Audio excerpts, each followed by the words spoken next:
Femmes d'ombre, femmes de lumière. Bonjour à vous qui nous écoutez, Florian Dai vous amène aujourd'hui à la rencontre de Sophia Liu. Bonjour et bienvenue dans ce nouvel épisode de Femmes d'ombre, femmes de lumière.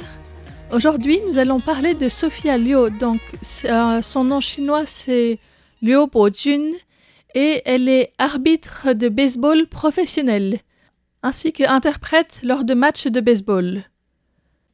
Alors avant de commencer, j'aimerais juste rappeler que le baseball à Taïwan, c'est comme le foot en France. C'est le sport le plus important, le sport le plus suivi aussi. Et c'est pendant la période de l'occupation japonaise en fait que le baseball est devenu si important à Taïwan. Alors Liu Bojun, Sophia Liu, c'est la première femme arbitre à recevoir l'accréditation de l'association de baseball de Taïwan. Donc elle faisait du sport depuis toute petite parce qu'elle avait parfois du mal à dormir et faire du sport et se dépenser physiquement, ça a été pour elle la manière de trouver une forme de tranquillité.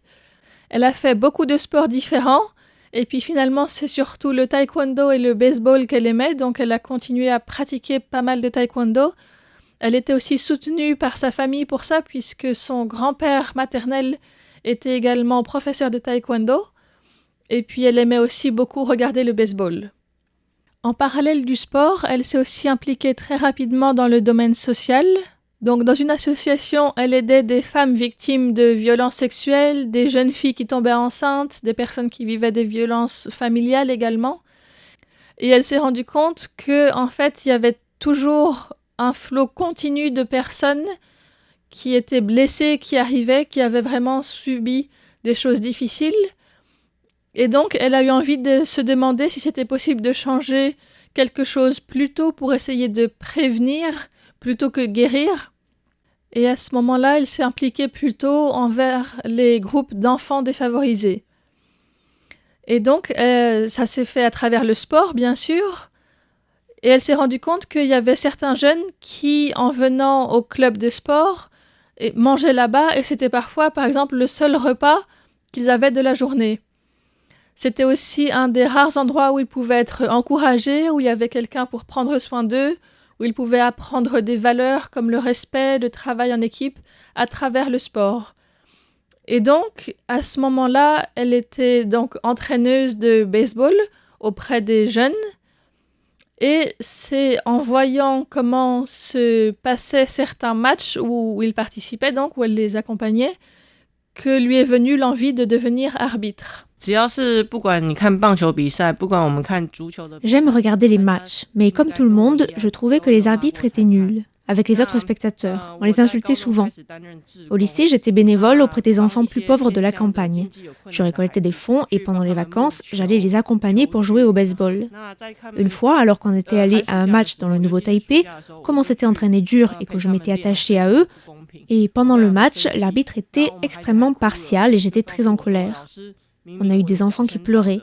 Un m'a demandé pourquoi il a été retiré alors que son pied était clairement arrivé avant. Je me suis plainte auprès de l'arbitre, mais il ne m'a pas écoutée. J'étais très en colère à la fin du match. Je suis allée demander leur nom pour faire remonter la situation parce qu'ils n'avaient vraiment pas fait leur travail. Comme personne ne faisait attention à moi, je me suis dit que je pouvais faire le job mieux qu'eux. Et c'est à partir de là que j'ai décidé de devenir arbitre. Alors elle explique que les arbitres sont souvent partiels parce qu'ils sont payés en fait par match, peu importe la durée. Et donc ils ont tout intérêt à ce que le match se termine le plus vite possible. Et c'est pour ça que les arbitres poussent parfois l'équipe qui est en train de perdre en milieu de match à abandonner et à finir plus vite. Et donc cela crée ce genre de situation. Mais pour des enfants de 11 ans, bien sûr, c'est complètement impossible de comprendre ça. Et c'est terrible pour eux parce que ils ont besoin d'être encouragés, ils ont besoin d'être poussés à faire mieux. Et c'est pas du tout ce qu'elle voulait leur transmettre. Donc, elle décide de devenir arbitre et elle commence cette formation en 2006. Tout d'abord, je dois dire que sur les questions d'égalité homme-femme, Taïwan est un pays très avancé, surtout par rapport aux autres pays d'Asie. On a maintenant légalisé le mariage homosexuel. On a élu notre première présidente. Et donc, en grandissant, je n'ai pas ressenti d'inégalité. Je ne voyais pas de problème de ce côté, jusqu'à ce que je rentre dans le monde du sport et en particulier dans le baseball. J'étais très surprise quand je me suis inscrite à la formation d'arbitre. Sur le formulaire, on ne demandait pas le sexe, alors que les préférences alimentaires, oui, c'était quand même détaillé. Et quand ils m'ont vu venir, ils m'ont dit « Mais t'es une fille ?»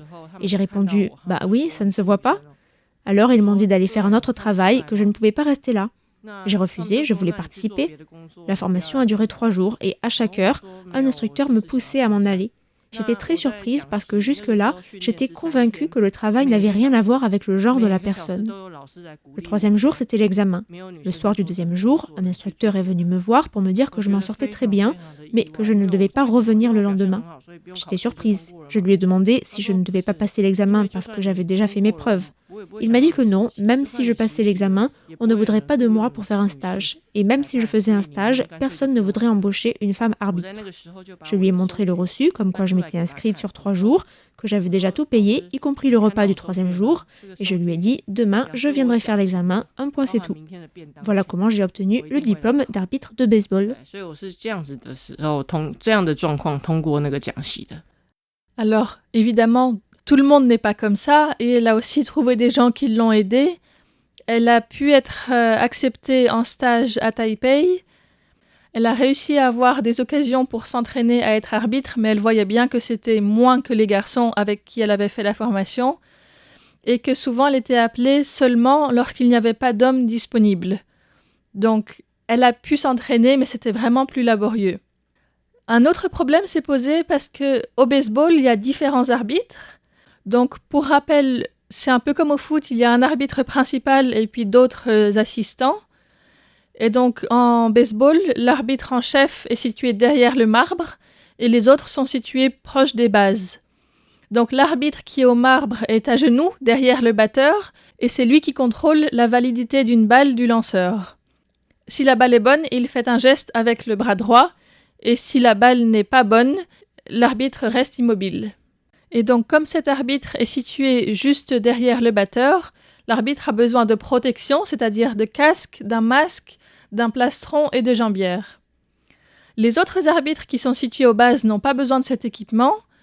Ils sont souvent donc soit aux bases, soit sur les lignes qui délimitent l'aire de jeu, c'est possible aussi, et ils sont chargés de regarder si les coureurs atteignent les bases, donc s'ils sont safe ou bien out.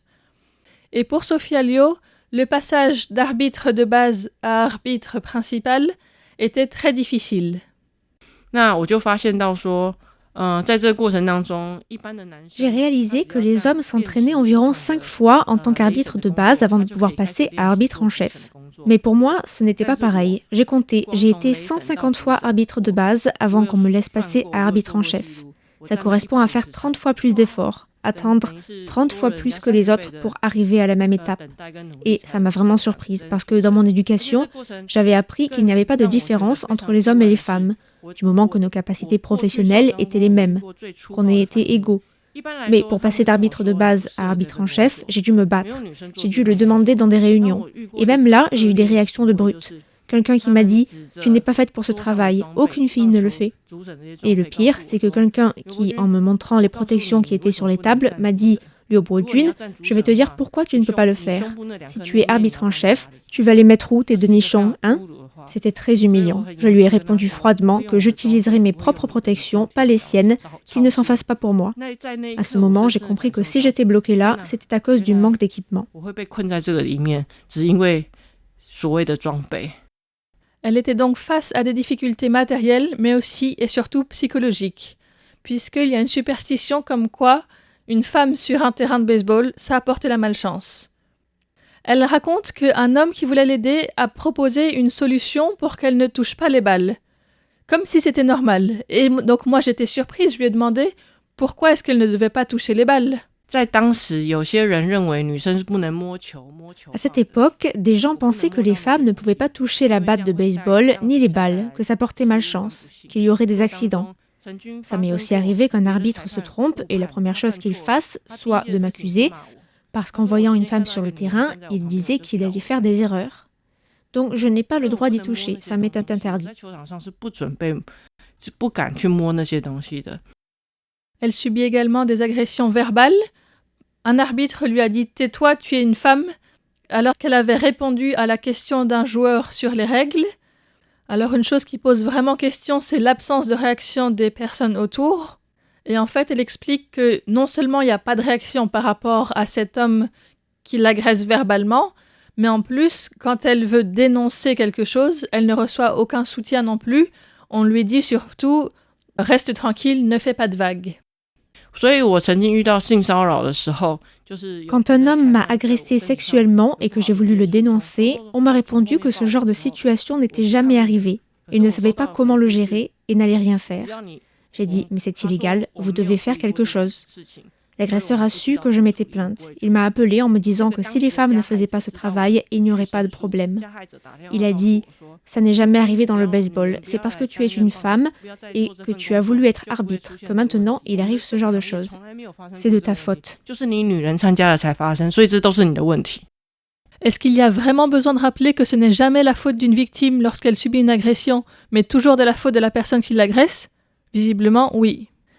À ce moment-là, des personnes qui voulaient l'aider, soi-disant, lui conseillaient de ne pas faire de bruit et de ne pas chercher de problème. C'est-à-dire que si elle avait des difficultés, c'était à elle de les résoudre toute seule, mais surtout de ne pas en parler. Et il pensait que son entêtement à vouloir rester arbitre, rien que ça, c'était déjà chercher des problèmes. Mais elle ne s'est pas découragée, voilà, elle a continué à chercher à devenir arbitre principal, et elle était vraiment déçue de voir qu'à cause d'un morceau de plastique, donc des problèmes d'équipement, c'était toujours pas possible. Et pour savoir comment est-ce qu'elle s'en est sortie, comment est-ce qu'elle a réussi à surmonter ces problèmes, eh bien, je vous donne rendez-vous dans l'épisode de la semaine prochaine, où nous verrons donc la suite de sa carrière en tant qu'arbitre de baseball. Je vous remercie de m'avoir écouté pendant ce programme. C'était donc Florian Dai sur Radio Taïwan International. Je vous souhaite une très bonne suite d'écoute.